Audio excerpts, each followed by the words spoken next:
영어 회화, 말하려면 우선 많이 들어야 한다. 영어를 듣고, 읽고, 말하고, 쓰는 과정에서 중요한 영어의 기본 원리를 알고 싶으신가요? 다음은 이찬승 선생님의 유창한 영어 스피커가 되는 방법 시리즈에 나오는 내용입니다. 꼭 천천히 생각하며 읽어보시고 메모한 후 실천해보세요. 말하려면 우선 많이 들어야 한다.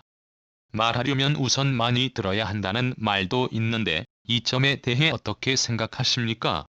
저도 이 말에는 전적으로 공감합니다. 그러나 이를 확대 해석해서 많이 들으면 저절로 말할 수 있다는 것은 아닙니다. 우선 말을 한다는 것은 출력인데 입력이 없는 출력은 생각할 수 없기 때문이지요.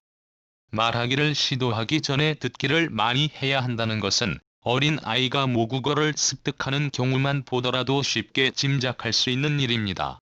어린 아이는 주로 주위 사람들의 목소리를 듣기만 하다가 10개월쯤 되면 말소리를 흉내내기 시작하고 1년쯤 되면 낱말을 발음하기 시작하죠.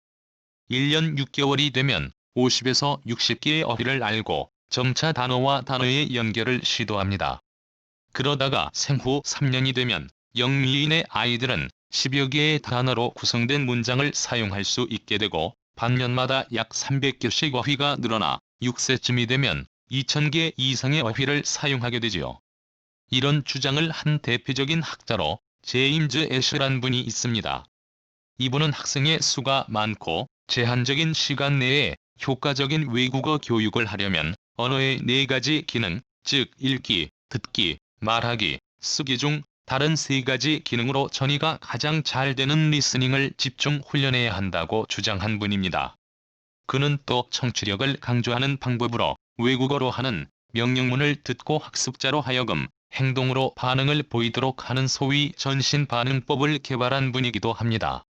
그는 중고등학교에서는 6개월이나 1년 동안은 청취력 훈련에 치중할 것을 주장하지요. 만약 듣기 전에 말하기를 시도한다면 어떤 일이 벌어질까요? 이것에 대해 생각해보면 듣기를 먼저 해야 하는 이유를 알 수 있지요. 말을 할 때 필요한 어휘나 구문이 내재화되기도 전에 그것을 말하려면 얼마나 부담이 되겠어요? 움츠려들고 주눅부터 들겠지요. 발음 자체도 많이 들어서 강세나 억양까지도 그대로 흉내낼 수 있을 만큼 익숙해진 다음에야 실제 발음해보는 것이 지극히 당연하겠지요. 언어의 종합적인 구조가 내재화될 때까지 말하기를 미루어야 한다는 것에는 대부분의 학자들이 동의하는 부분이랍니다. 그러나 말하기 전에 많이 들으면 나중에 말을 할 때 정확하고 자연스러워진다는 것이지 많이 들으면 어린아이처럼 저절로 말을 할 수 있다는 뜻은 아닙니다. 들은 것을 실제 말할 수 있기 위해서는 실제 그 표현들을 이용하여 의사소통을 해보는 것이 꼭 필요합니다. 어린 아이도 듣기만 해서 말을 하게 된 것은 아닙니다. 어린 아이가 말을 할 수 있기 위해서 끊임없이 입을 놀려 반복 연습을 한 결과이지요. 그리고 의사소통을 하기 위한 절실한 동기도 있었고요. 이것은 그냥 수동적으로 오디오 파일을 듣는 것과는 질적으로 매우 차이가 납니다. 지금까지 말씀드린 내용을 요약해보면 말하려면 우선 많이 들어야 한다. 말하기 전에 많이 들으면 나중에 말을 할 때 정확하고 자연스러워진다.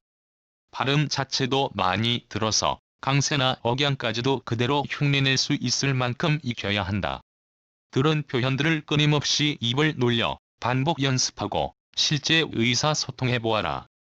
영어 회화를 공부할 때 자주 읽어보고 꼭 실천하기를 권장합니다. 도움이 되었다면 좋아요, 구독하기 꼭 부탁드립니다.